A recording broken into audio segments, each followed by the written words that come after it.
Not the Footy Show. Commiserations. How did that pass feel to you?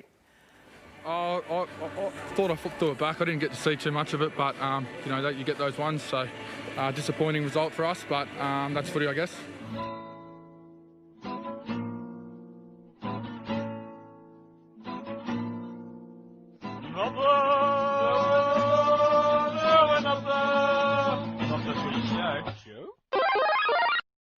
G'day everyone, welcome to episode 215 of Not The Footy Show, and there are three of us. Yes, we have dragged an old friend out of the closet, out of the attic, out of wherever he's sitting up there in Queensland. It's Mr. Peninsula himself, Mr. Matthew Duncan. Welcome back to the show, mate.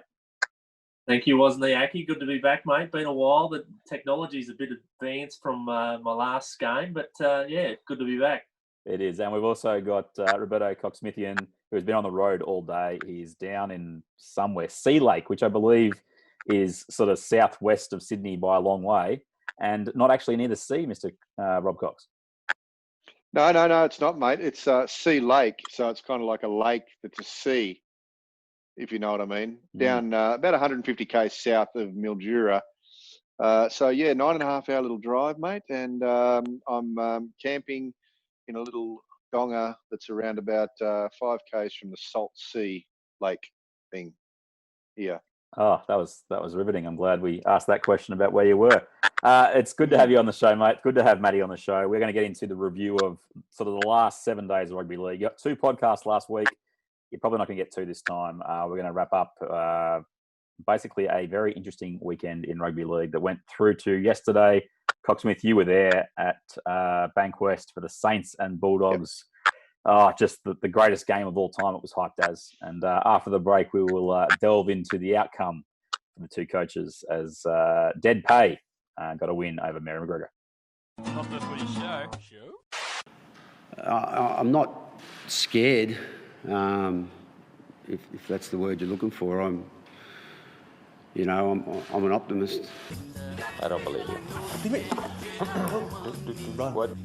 Okay, we're back. It's episode 215. Getting into the first segment. Matty Duncan is in the house. Rob Cox also getting a nice bath in some sea salts down there in New South Wales or Victoria. Where are you at the moment? Victoria. Very, very good. What a place to be. Anyway, a place to be on Monday at Bankwest. Bulldogs 22, Dragons 2, lads. The game of football itself wasn't horrendous. I'm gonna put that out there. But the byplay of which coach would survive, which coach would be sacked. I'm going to throw to you first, Matty. As an impartial observer, given COXSMITH'S love of the Saints, did you think that whoever lost this game was going to get sacked? Oh, yeah, it was touted as that, wasn't it? I obviously thought Mary was in a lot more trouble than Pay, but obviously, it was a battle of the battlers, wasn't it? Roberto, you were hoping that one would get sacked. I'm sure it wasn't Dead Pay. Mate, look, as I've said to you before, Mary's a really good bloke. And actually, I was just at dinner now reminiscing about a certain World Cup tour that I was on with Mary years ago. And he is a fantastic fella. And I just don't think he might be the right bloke at the moment to coach Saints. Look, I don't really give a rat's whether he gets fired or not, but something's got to happen at the Saints because they're clearly the worst team in the comp at the moment. That's saying something, given the quality of some of the teams in the last 2 weeks out of ISO. The Bulldogs, let's quickly talk about them because Dean Pay, big believer in the complete sets. They apparently had 33 in a row on Monday against the Dragons, which makes it, I think, if you combine the relative streaks of the Warriors and Saints, Warriors and Bulldogs against Saints, there's been 70-something complete sets in a row against Saints in the last 2 weeks. Yeah. Yep.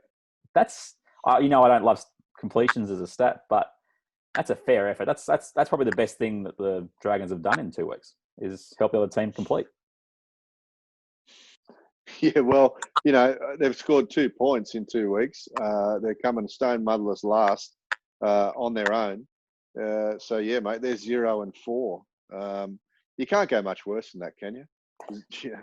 no tries in 2 weeks, 2 points from a bloody goal in the first few minutes. I mean, they're shocking. They're absolutely shocking, mate.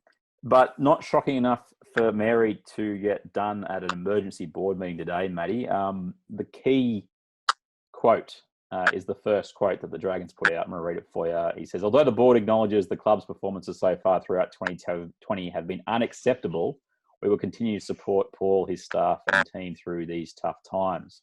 How long do you give him, Matt? Oh, if he sees out another 4 weeks, he's done very well, hasn't he? Is he gone after 1 week? Who's likely to step in? Well, that's an interesting question because it can't be Flanagan. There's just no way he will be allowed to coach. Surely, it can't happen. No, that's a catastrophe if they let it. So, Rob, you want to step up? Mate, I think he'll be gone by the end of round 6, to be quite honest. They got the Sharks this week. Who have they got next week? I'm just looking that up. So Sharks on Melbourne. Sunday, the week after, they got the Titans. So if they can't get a win, if they can't win, if they can't win one of those or both, hopefully for Saints, I think he'll be gone. They can't bring Flanagan in. He's still under suspension. I don't think the NRL will allow that to happen. And apparently they've got to pay him out close to $1.5 million. I don't think they can afford it for starters. And I'm not sure what's going to happen there, mate. But it can't be good. There's nothing good happening at the club at the moment. Do you know what I mean? Like it's they're a rabble, mate. I mean, there's 5 or 6 either Origin or internationals in that team, and they couldn't beat the Bulldogs on the weekend. And the Bulldogs weren't great. No, it was just improved. Saints Kieran Foran made a difference. He actually he did a threatening team with the ball, which is saying something given how they went the week before. Yeah, no, mate. Look, I don't know what's going to happen with them. It's sad for me, but I guess I'm buying you another dinner this year, even though I haven't paid me for last year. By the way, Matty, who would be your choice as coach? Who's the other assistant? I'm trying to work out who the other assistant is. Is I thought Dean Young and Hornby got let go last year, weren't they? Dean Young was on the bench this week as far as organising. Well, then I think Hornby got let go. Maybe. Yeah, so Dean Young is last man standing. They won't bring someone else from outside, surely, because even just the protocols around COVID, surely that'd be something that they wouldn't be able to do. Yeah, I think so. I mean, look, if what about you, Matty? If you were St George, would you fire him? Oh, yeah, well, I'm not huge on firing coaches mid-season at the best of times, but it's a tricky one. I'm totally against getting rid of coaches if you don't have a better option to go to. So, and if you don't at the moment, you may as well see it through. The bit I wanted to get you to give a little bit of feed or just an observation, Rob, is that you were at the press conference on Monday. And when we spoke last night and you were home from the game, the sense you got of Mary McGregor, what was it? Oh, look, I think he's pretty confident that he's not going to get fired at this point in time. Anyway, it's well documented that it's a big payout, and first of all, they don't want to spend that money, and secondly, I don't know if they can spend that money. So, look, Mary was upbeat, and he said that I think he may have mentioned the words, I've got full support of the board. If he didn't say those exact words, then he indicated that.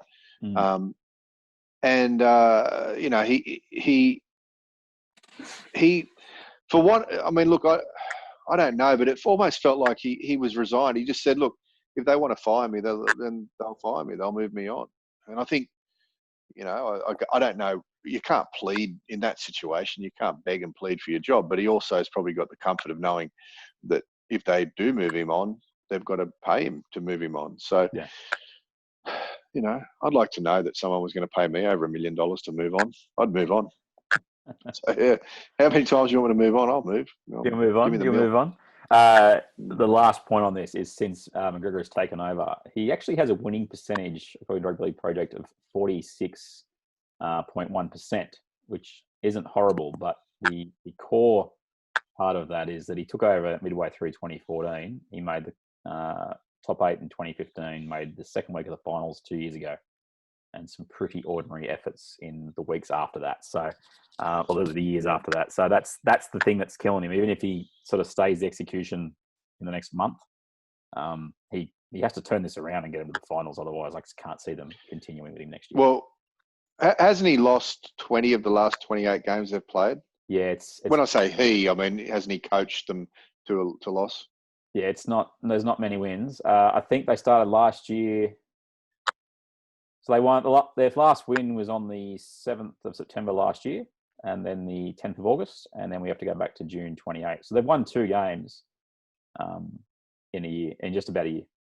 I mean, we obviously had this huge period in this area here, but that's still 15 odd games, which isn't a great record. Dean Pay, we would need to really, and just give everyone an update. If you hadn't seen, the Bulldogs put out a press release with a super, well, that's the story anyway, going around from a few journos that called him Dead Pay Bulldogs coach on the press release, which is pretty fantastic. So he no longer is dead man walking at all because he's won a game. They've completed. They've done what Dean wants. And as we said, they didn't play too badly on Monday.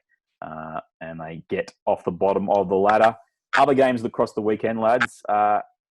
There was an incredibly impressive performance Thursday night. I know it's almost a week ago, given there was a Monday game. But, Matty, we'll go into the Broncos in segment 2. But Eastern Suburbs, lads, everyone was going, they're 0-2. What's going to happen? Well, they have flexed their muscles in a massive way the last 2 weeks, and there is no doubt who the runaway favourite for the competition is now after that performance. Yeah, I didn't see the game. They win, did they? Very good. Yes. What were you doing on Thursday night, mate? How long did you last? No, I stuck it through. I've never ever pulled the pin. It was tough going, but the last 2 Thursday nights haven't been the greatest. It used to be Thursday nights used to be Seinfeld way back in the day. I used to love Thursday nights. Now it's battles. Well, you better get used to it, aren't they? On Thursday night, pretty much like the rest of the year. Yeah, I think so. Yeah. Eastern Suburbs, though. Let's focus on them. Matty, obviously your team was on the back end of a shellacking, but what was your impact? I'll take away from the Eastern Suburbs Roosters. Oh, the Roosters are a well-disciplined side. I think they were made to look a lot better than they went. Like the Broncos were in 25 or 30 years of supporting them. Like that's, I think, as bad as performances they've ever put in. So Roosters, well-disciplined with the new rule. You can get some momentum on. It's hard to wrest that momentum back. And, yeah, they look sharp, but would just be interesting against a better quality opposition if they looked as sharp as that. So, yeah, Rob? Mate, they were brutal, weren't they? They really were. They were very clinical. And in a way, I felt sorry for the Broncos, and that doesn't come easy with me. But look, I think they're kind of first by a country mile as it is at the moment. I don't know who can go with them. I really don't. I can't think of a team that can go with them. I thought the Raiders could until I saw them the other day. Yeah, we'll get to that performance in a second. But they were absolutely clinical, mate. They've brought in Flanagan into an experienced team, and he's kind of fitting in beautifully because everyone around him is very experienced and can bring him through. You know, I think if he was in a different team, if he was in a very young team, if he was in the Broncos, I don't think he'd fit in. I think Brodie Croft would fit into the Roosters, but he's struggling to fit in at the Broncos because they're all young, you know. Yep. Now I know Seibold said a few things about the youngest, team in the comp and everything like that. But I think they're another team with a few issues as well that we've spoken about in the past. I don't like to blame coaches too much, but something's amiss at Brisbane. They're not the Brisbane. We'll go into old. the Supercoach Seibold, I think, in the next segment. But what I did want to really get at was just how seamless the dismantling was. That if you sort of looked at the fact that Tedesco didn't play, Jake Friend Yep. played well. I didn't think he played ridiculously well. Even Keary, who was busy and set up a few tries, it was just the whole team just picked the Broncos up and threw them away like a rag doll. That's why it was so impressive to me. It wasn't just one player who went out there and ripped them apart, and especially when that player would have been Tedesco and he didn't even play. It was a pretty phenomenal effort. I want to go to the other team, the only team that had a win for the Queenslanders, Matty, on the weekend, the Maori Gold Coast Titans, first win in a year. And the Tigers rolled over at the end. What would you take away from the Titans and their performance? That was good to see. Look, good on the Titans. They've been copying a lot of flack as well. I flicked in and out of this game, and twice I thought, well, the Titans are gone, and they kept kicking. So I had high expectations of the Tigers this year. I thought they were possibly a real the top 8 chance, and maybe even that round 5th or 6th, but struggling for a little bit of consistency. What really stood out to me about the Titans was he was a coach that gave his established stars a week, basically. Well, he can write the first 2 weeks off, but he made a statement, dropped 3 players who'd been in their team all last year, and got a result. Now, they got a little bit lucky in regards to getting that kickoff back and then scoring the try. And we'll get on to Benji Marshall in a second, who went from winning a game to being dropped completely in about 3 minutes of football. But the Titans, that's what you want to see if you're Holbrook, isn't it, Rob? Yeah, look, I didn't get to see the game because it was on before the Sunday game. You did, wasn't Sorry, it? Sunday. Yeah. So I didn't get to see it. I was at the stadium still. But from the bits and pieces that I've heard, the Titans just hung in there, and kept playing football. And maybe the Tigers clocked off a little bit, as well as a bit of luck, a bit of rub of the green and whatnot. But I can't understand the Benji thing, mate. I mean, I don't know. I think he's been there probably close to their best player this year, and at the back end of last year. Yeah, I don't know. Maybe Madge is just giving him a break. I don't know. Does he need a break? I'm not sure. I've only seen a headline, but Benji's statement. There's a break, yeah. So I think his statement is shocked and disappointed. That's Benji today. Who, Benji? So he didn't see it coming. Yeah, well, look, I don't like to say it, but last time a coach decided to start dropping very senior players, it didn't end up all that well for that coach. I don't know if Benji's still got the thrust that he had back then. And there's no Raheem El Farrar anymore there. But it didn't work out real good for Mick Potter when he started dropping senior players. So there'll be a bit of an acid test now for Mr. Maguire. And he's brought in Josh Reynolds, who has gone from 0 to hero and hero to zero in about the last 12 hours after a story came about him driving without a license and apparently basically a drug test. That's kind of blown over. I don't think we've seen a full resolution to the test, but he's now the number 6 for the Tigers in the space of 12 hours. It's a pretty monumental re-rise from Josh Reynolds. There were other games we have to talk about quickly. Knights, they handled my Canberra boys. They handled them really well. Yeah, mate. Very surprised. Very, very surprised I was. I know that Canberra are missing their star back row, Mr. Bateman, but the Knights just hung in there. The Knights have got a bit of steel this year, and that's no pun intended. They tend to. They did it the week before, really, with Penrith when they were down quite a few players. They were down Ponga through suspension, Watson and Mitchell Pearce through injury, and they stuck with the Panthers and got themselves a draw. This week, they went one better and got probably the second favourite team in the comp and did a number on them.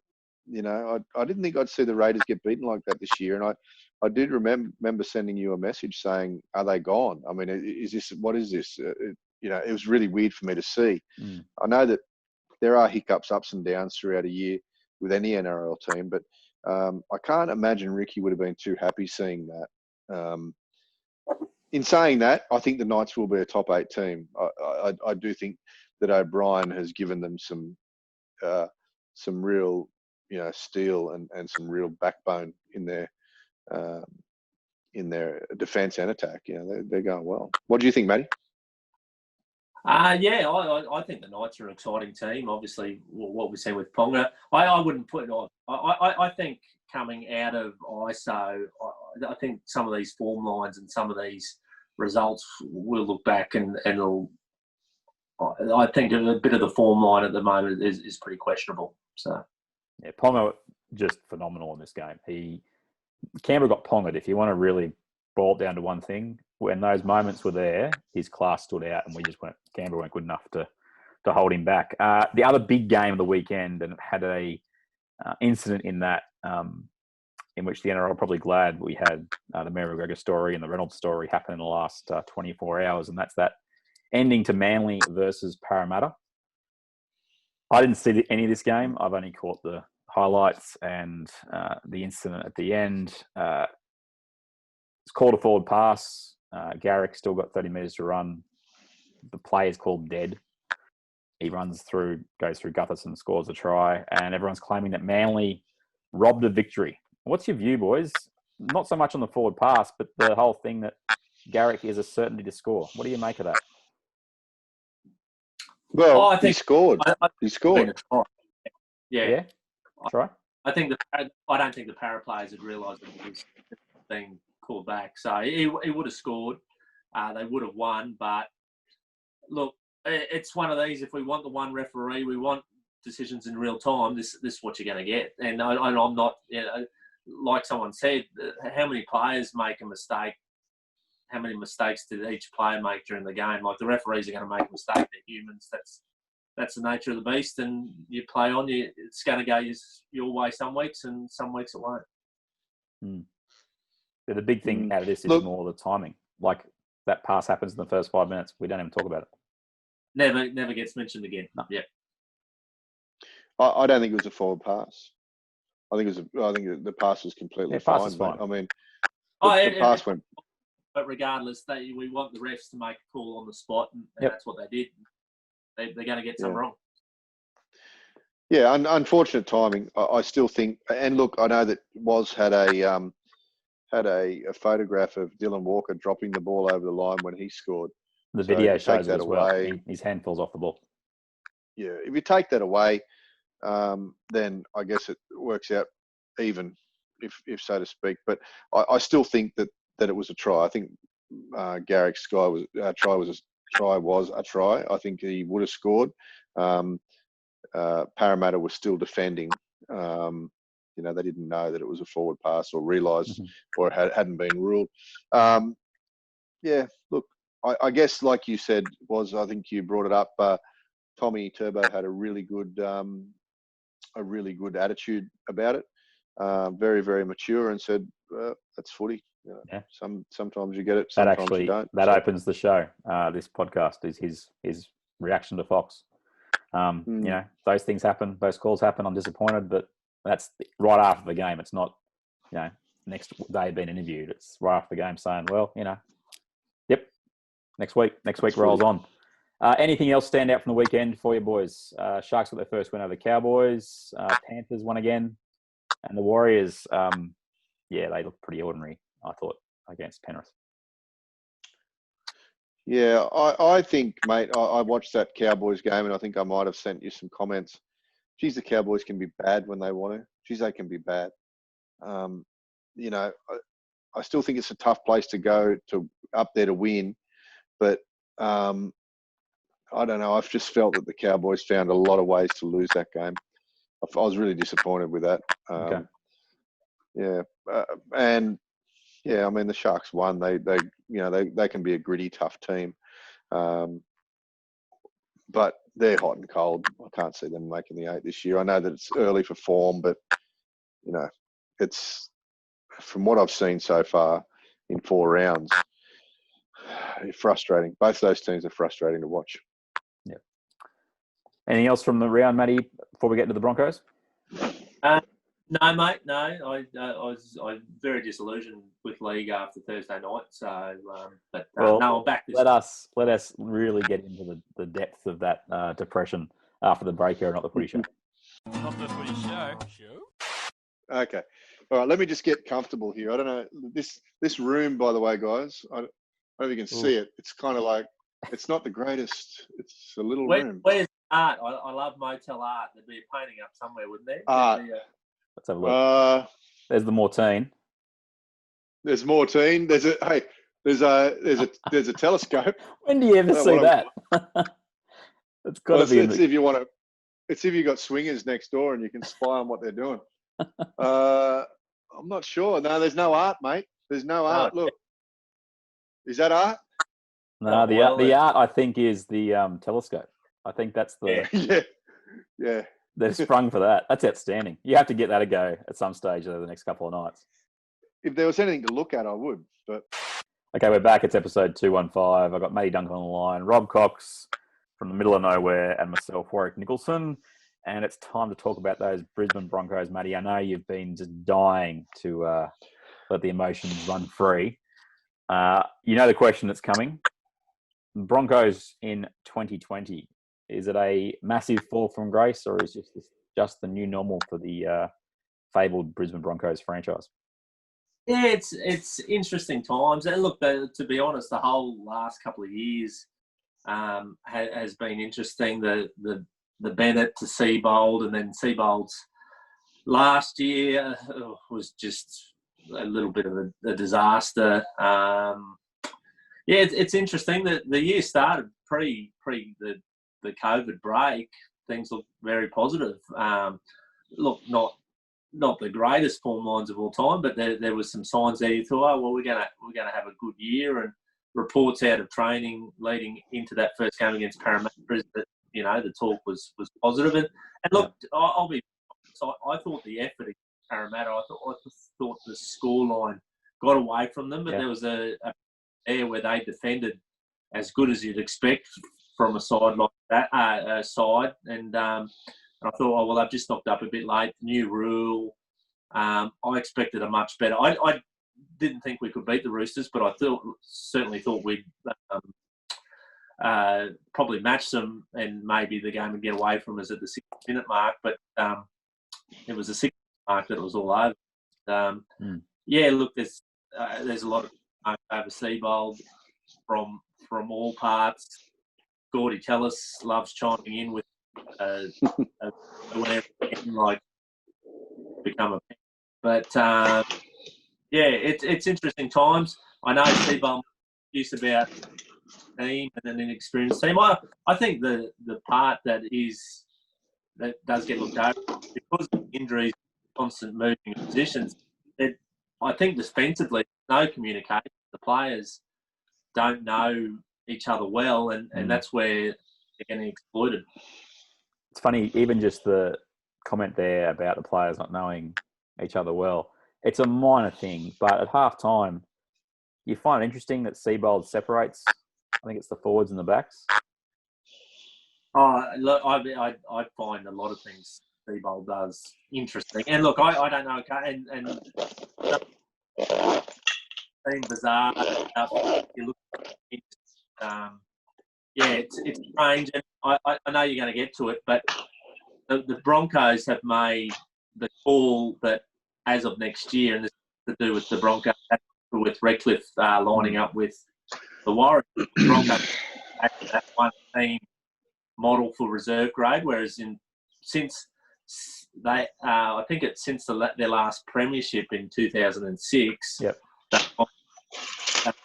reserve grade players have been split up between 4 or 5 Queensland Cup teams. So those younger players coming through don't have the connections with their teammates, like they don't play with them week in, week out. So when they get to the top grade, they haven't had that experience either defending or playing with those guys. So it's interesting that they've decided, and I'm not saying that's solely the reason why they've gone down that avenue, but it will be interesting next year that graders are back. Yeah. So just on the Broncos, are they getting out of every other team and going into one? Is that what they're doing? Yeah. They'll. I haven't had it officially, but I believe they'll all be going to the South Logan. They'll all play for South Logan. Yeah.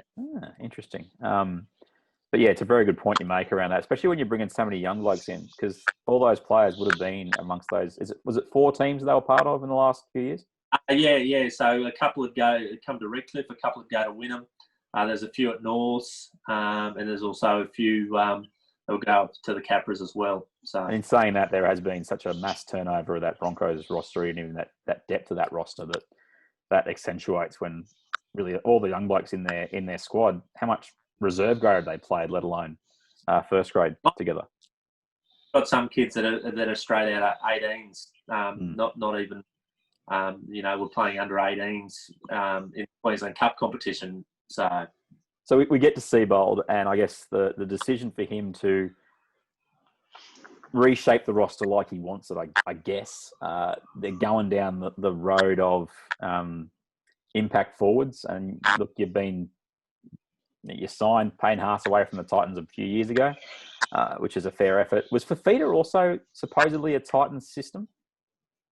He's from the coast, so there's always that. He's one of those Gold Coast schools where they all get to well, he could really be playing coast, but yeah. So he's a Gold Coast boy for me. Okay, but both those two were part of that system before Seibold arrives as head coach. But yeah, he made a very interesting comment in the post game. He explained that $4 million is sitting on the sideline, and I tried to do the math on that and really struggled to make it make sense given who was out for Brisbane. Did you hear that comment and raise your eyebrows as well? I didn't hear the $4 million comment. So Fafita and Pango were the two big out, I guess. Pango would be on big money now, but Fafita wouldn't be on ridiculous money yet. He'd be on handy coin, but Jake Turpin was the other. Alex Glenn was being asked to leave this time last year, so I don't know what he'd be on as well. It was a really strange comment coming up. Jack Bird, who's forgotten as well. I suppose that's other change. There's $4 million there. Yeah, there's $4 million there. Well, Jack Bird, Turpin, Alex Glenn, Fafita, and Pangai. There's $4 million there. But I guess that leads to my main question, Matty, which is, what's the expectation around the Broncos from you as a fan who has you haven't really had to go through any rebuilding, even in the couple of years where you missed the finals. There was still a consideration that you could compete as a title contender, even in those years. Your last prelim is only 2017. That's not that long ago. What's the feeling right now? Is it a bold new era, or is it, some pain's going to happen? Oh, look! I think there's some. I'm very interested to see how they respond this week. And there's been a lot of chat in the media, and it's come back a bit on management and Seibold about no player fronting up to the press conference, where I think that it's been said that a few players stuck their hands up and said they would have happily gone, but were told they couldn't.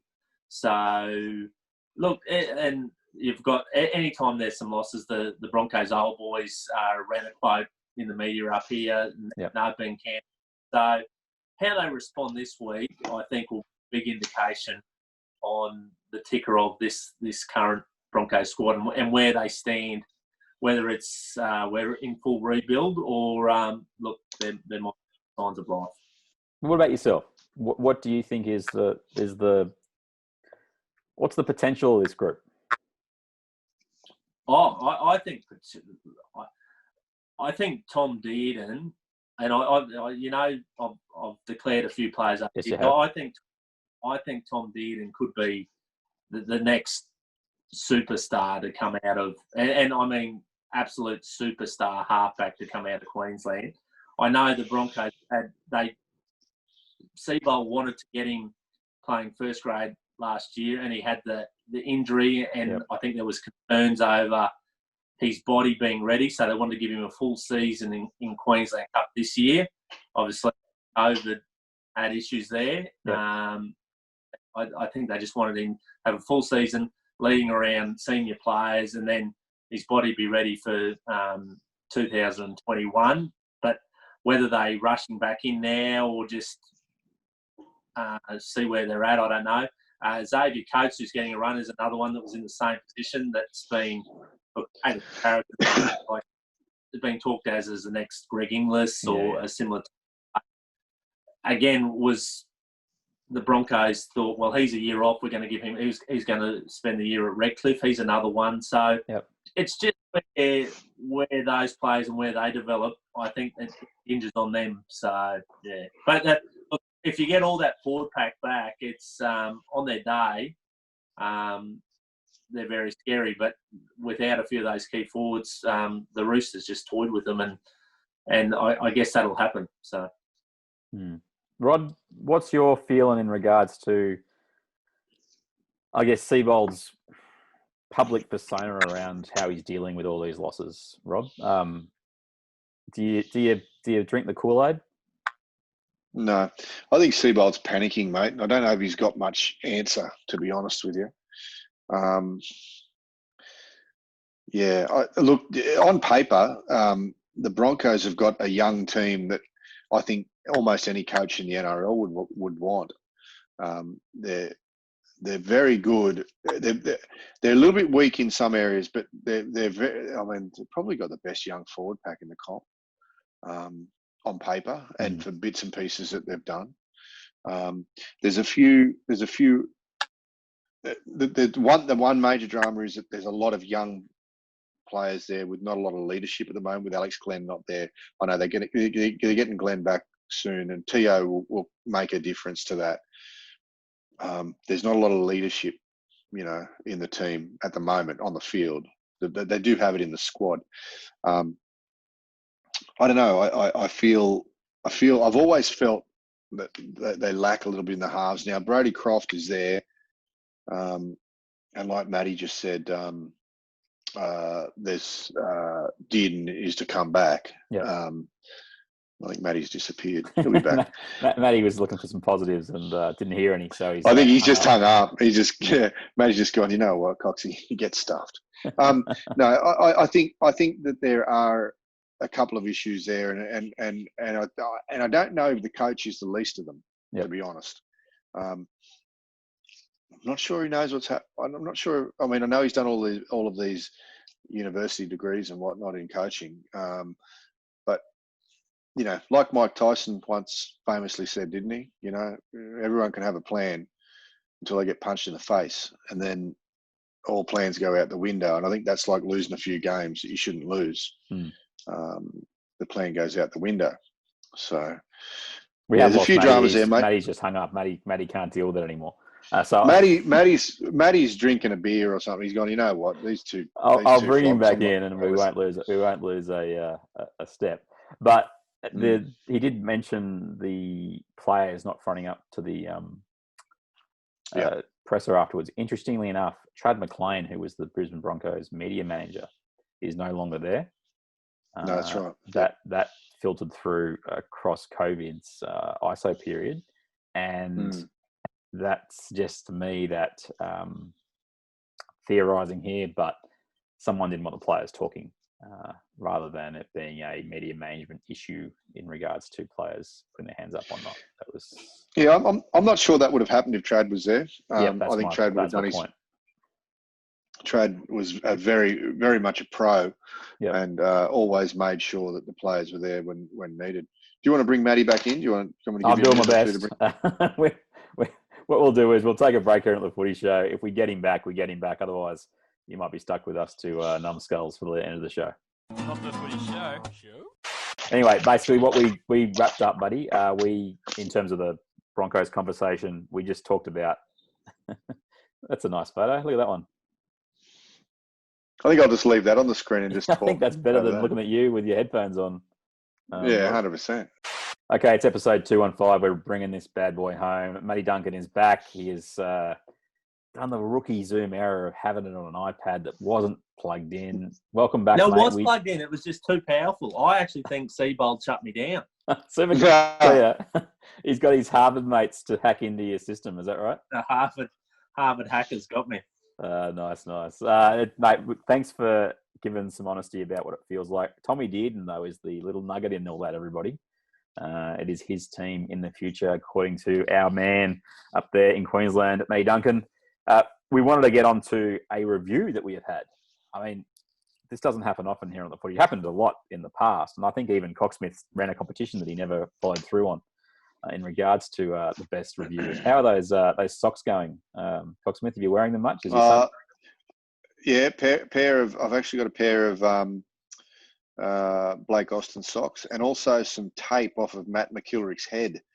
Still got it at home, and every now and then I put it on myself, and yeah, it's good fun. So that was going to the best review that we had, and we actually did have a review, so we're very happy about that. I'm just going to bring it up now.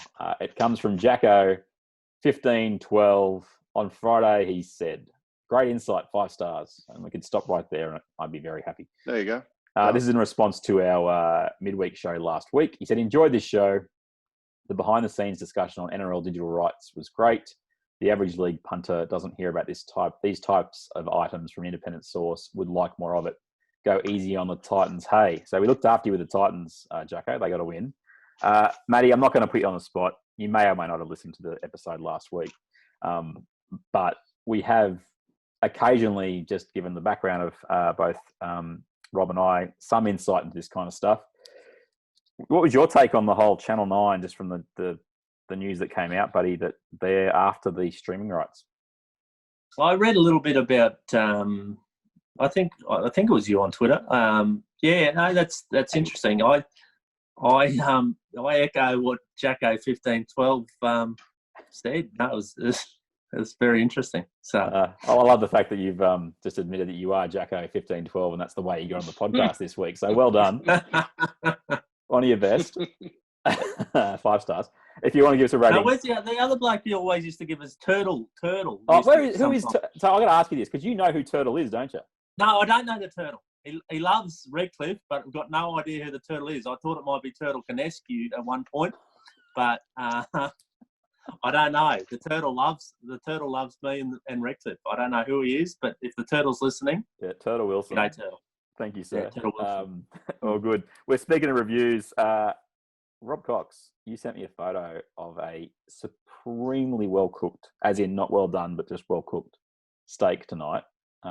Yep. Can you give us a review of where you were and what you ordered? You know, I wish I could tell you the name of the restaurant, but I can't, because it's in the main street of Sea Lake, if that makes any difference, right near the pub.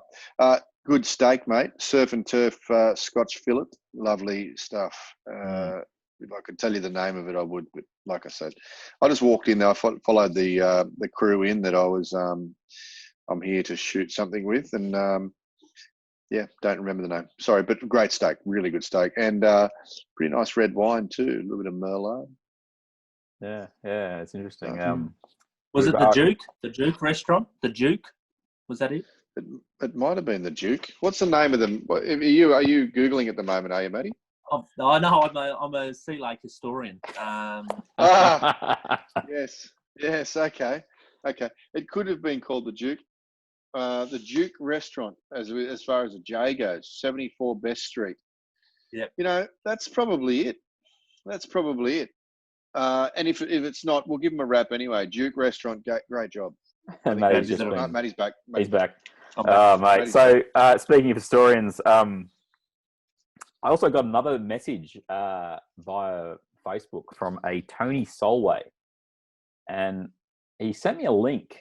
Apparently, he has some black and white solutions to fixing rugby league. The Universal Pro League is what I'm going to tell you what's called. So if you want to do a Google search on that, I've had a little bit of a look. I've got to give it some more time. But apparently, he fixed rugby league 30 years ago, and he's interested. Who Tony did? Tony did. So Tony Solway, it's universalproleague.blogspot.com. Have a look if you want to, and I'm going to have a bit of a deeper look this week and see if any of the ideas. Why don't you give us? What did he do 30 years ago? He says, "Thought you'd be interested in these solutions from nearly 30 years old." I'll click the link right now. This is live reviews. So 1990. What did he fix? I'm not sure, but the article he sent me to is from 2011. So He basically It's not 30 has years, mate. 15 points on how to fix the game. Are they in Go order? on. Can you just give us 8? Just All right, number 8? I'll quickly. He reckons kickoffs only at the start of each period, and they will alternate between teams. Dummy half runners caught with the ball are penalised. So remember playing under those rules when you were a kid? Well, it actually was after I played footy, and when they had the mod rules and stuff, you couldn't get There's tackled. still a touch footy rule, isn't it? I It's think. still a rule. Yeah, touch footy rule. Oh, no, I'll pass that one. No markers required to play the ball. Tackles Chris are Anderson offside. tried that. He did too. Well, he last 4 weeks. Drop ball rule is a turnover, which is again touch football. Okay, here's an interesting one. A repeat set. If a team completes all 6 tackles of their first set in the defensive half of the field, they get a bonus set of 6 tackles. What's this bloke's name? Tony What's his Solway. bloke's name? Solway. Tony. Okay, the conversion try. Okay, so instead of going for goal, you can go for a conversion try. Remember that power play they did at the All-Stars a couple of years ago? Oh, yeah, yeah. But you can't kick. You can't kick going for a conversion try. Yep. Not blowing me away yet, Tony. No kicking into the in goal at any time. Apparently, if it goes the in goal, it's automatically the other team's ball. He sounds like a very touch footy type of feel. Okay. Apparently, if you get sin bin twice, you get sent off. And if he gets a penalty, no shot at goal. What's the gut feel so far, boys? I want to know Tony's credentials, what he did in 1990 that fixed the game. I think he smoked a hell of a lot of drugs. That's what I think he did. I think Tony. I think it is 30. It is 30 years old. It's smoking the herb, man. Can you remember everywhere? I remember this would be about 15 years ago. Warren Ryan, every Sunday afternoon, that people would write in their letters, and he always had this solution that he was going to fix the ruck. That however many people were in the tackle had to be marker. Can you remember that? You go on about it every Sunday afternoon. No, I don't remember that. I do know that Matty Johns and Andrew Johns loved him as a coach because they said he just thought outside the square, probably a little bit too much. But apparently, the great Wok used to run around with 10s and 20-cent pieces in his pockets, and he'd show people moves on a table. He'd pull out the 10s and he'd line them up, like in defensive pattern, and then he'd line up the 20s as an attacking team. And apparently, he was very, very fanatical about it back then. But I don't know about having all the tacklers as markers. It sounds a little bit. I don't know. It sounds like it's straight out of Tony Solway's playbook. Well, I think he stole that off Tony. Tony S has got like scanned photos that look like they're stencils from like when you went to school. So there you go, 1992. He sent a first draft of the rules ideas to the BRL in September 1992. I say A for effort for Tony, but I think he's a little wide of the mark on quite a few things. There's one or two things there I don't mind. I'm interested in this no kickoffs except for start of play and after half time. What is he saying? How's the play going to restart after a try? And guess a dropout or guess who's one of? I think that's Warren Ryan in one of the photos as well. So he loves the Wok, unless that's him. Maybe it is Wok. What's it? No, it's the Wok. It's Wok trying to reinvent himself. Maybe Tony Solway is the Wok with a different name. Maybe his code name. He sent something Solway. I'm going down the rabbit hole here, guys. He sent something to Wayne Bennett in that 1990, and he got a reply. Give me a read. The pipe bomb, was it? Give me a read. Go on. Get rid of Wally. I'll read his reply. This is Wayne Bennett, signed by Wayne Bennett from 5th of November 1992. So I'm gonna give you this. I haven't read this yet. This is gonna be live radio. Dear Tony, great. I received your letter regarding the new rule changes for Rugby League. Following my comments on your proposed changes, Whilst I've obviously gone to a lot of effort and time, I cannot agree with all of them. I certainly do not agree with points 1, 2, and 8. Yeah, okay. I'll have to go back and figure out what they were. The rest I find could be workable. Obviously, there would be some difficulty implementing in there. You didn't say that. Obviously, there would be some difficulty in implementing some of them. However, I feel they are worthy of consideration. Other than pass on my comments, I cannot assist you much further. The reason being that I am a coach and I have no say in regards to rules and changes, as the administrators don't listen to me either. If that is not the greatest line in the history of rugby league and how it's evolved in the years since 1992, I'll give it away. Coaches run everything in regards to rules now. Congratulations on the thought that you have given to your proposal and on being determined enough to push your case. Don't let a few knockbacks stop you from pursuing your arguments. Yours faithfully, Wayne Bennett. Wow. How did this Tony Solway get onto you? Or Tony Warren Ryan get onto you? T Ryan Solway. He sent me a message just on Facebook. He was doing a Google search and they came across our Six Again analysis video, which is a lot of people are watching. Which I'm spewing because that's the one they're watching is the one from before the Six Again rather than the evaluation. But anyway, he just sent me that and just was interested in what we thought of it. I think Tony has a couple of decent points, but it feels to me like Matty just said before, it feels to me like a lot of it's lifted from touch footy. I don't know if we need to go down the touch footy route. I mean, they've already made it quite a bit quicker by these 6 to goes and things like that. I don't know if we need to turn it into continuous footy. It's like a non-stop thing. He also got a response from Alan Jones. The Alan Jones retired. Okay. Not the car racer. This is 29th of March, 1993. Dear Tony, thank you for your letter and the enclosed submission. Tony, you're clearly a genuine servant of the game, but it comes as no surprise to learn of your treatment. Unfortunately, one of the sad and enduring truths of sports officialdom is its failure to give credit where credit is due. Try not to be discouraged. Keep up the good work. I appreciate the time you taking the time to write. So obviously he's gone then to he's had stuff submitted. They haven't listened to him. They've stolen it, and he's gone to AJ. Wow. Yep. Anything to Brian Smith. Brian Smith would be the other one I thought he might have approached. I'm having a look. 1994, one David Smith. David Smith. David Smith. As in Dave Smith. As in Dave Smith. As in Dave Smith, the NRL lawyer, or whatever he was. He was at News Limited at the time. The News Limited lawyer. This is December 6, 1994. Dear Mr. Solway, thank you for sending me the information on Universal Pro League. While it is an interesting concept, I have to say for the moment we are interested in rugby league as it is and not as a hybrid. However, this does not mean that sometime down the track we will not be looking for another sport, and at that time we might consider your game. Yours sincerely, Dave Smith, Director. Wow. What year was that? This is 1990. That was 1994. And then in 1st of August 1995, he's gone up a level. Lachlan Murdoch. Dear Mr. Solway, I'm replying to your letter of the 20th of June 1995 and apologise for the delay in this response.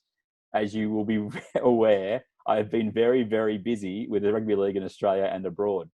No joke. News Limited is committed to both codes maintaining separate and unique identities with minimal changes, if any. Thank you, however, for your comments, which I found thought-provoking. He has gone to the top of the tree here. Who's next? Who else can he get to come back to him? Laurie Nichols. Hang on. Super League got back to him. Here we go. John Rebo. This bloke is connected up the wazoo. Rebo Debrazak. Beautiful. Okay. I write in Dear Anthony. This is 24th of September 1996. So this is just at the end of the Anthony. year. He did. Because he's called himself Anthony. Rebo had a bit on in 96 too. Well, I just love the fact that Murdoch's basically said, I've been busy trying to steal rugby league. That's why I haven't got back to you. Okay, this will be the last one, guys. I write in response to your letter of 18 September 1996, addressed to Mr. Lachlan Murdoch. So Lachlan Murdoch's got another letter, and he's just passed it on to Rebo. At the outset, I request that you forward any future correspondence to this office. So Please don't go to Lachlan. Stop spamming Go to me. Lachlan. At Yeah. the current time, News Limited and Super League Proprietary Limited are restricted in their activities as they relate to rugby league. Specifically, the orders handed down by the federal court in March this year prohibit News and Super League from organising and promoting rugby league game or competition not authorised by the ARL or New South Wales Rugby League. News and Super League are strictly complying with the court orders. Sorry. As a consequence, it would be a risk Sorry, guys. As a consequence, it would risk a contravention of these orders for us to hold discussions with the organisation. That's the Universal Pro League, guys, out of Durack in Queensland. We are confident that the full court of the federal court will overturn the current orders and allow Super League to commence in the near future.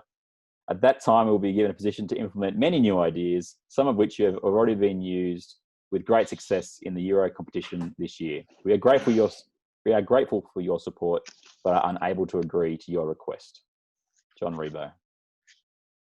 Wow. Well, can you get Solway on as a guest? I've got it. He did put his number That's on a there. great idea. That's a great idea, Matty. We can. Barry Russell, John Rebo. Oh, the rabbit hole just keeps going and going and going, lads. He was a prolific letter writer, wasn't he? That's the way he got Tony? stuff done back in the day. I mean, Mm. the Queensland Rugby League got back to him. Yep. Who got back to him? Who was that? Who signed that one? Dennis Ward. Liverpool? Dennis Ward. Oh, yep. He's all over that. Wow. So next there you week, go. Solway on. Former footballer. There you go. So that could be in the future. So we've definitely found a very, very interesting rabbit hole. And the website is universalproleague.blogspot.com. Mm.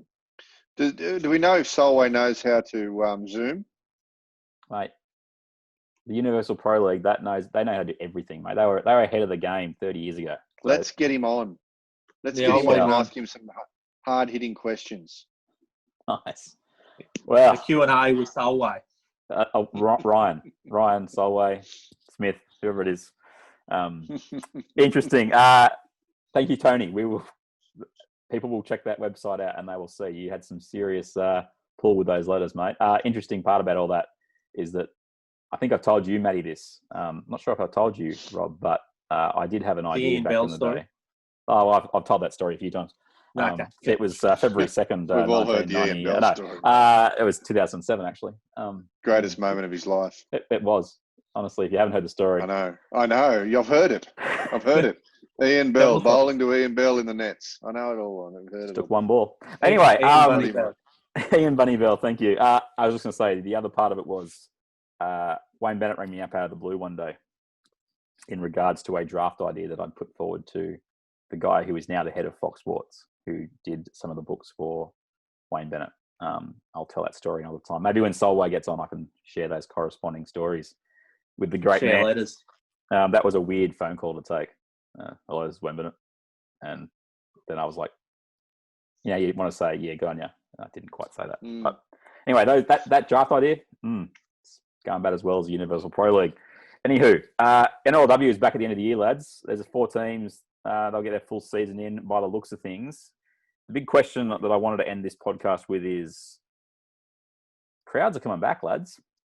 Is it a good decision, or we should be waiting a little bit longer? What are the protocols in place at the moment? Like, what are people at the grounds got to do at the moment? Like, is there any? You're at the games, Rob. What are you got to do?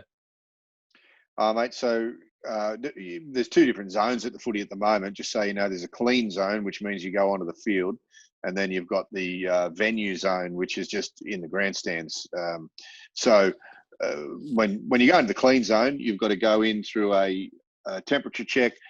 You've got to wash your hands with sanitizer. Then you've got to put rubber gloves on and a mask on, and then you're allowed down onto the field. You're not allowed within 5 metres of player, though, or one of the team officials. Okay.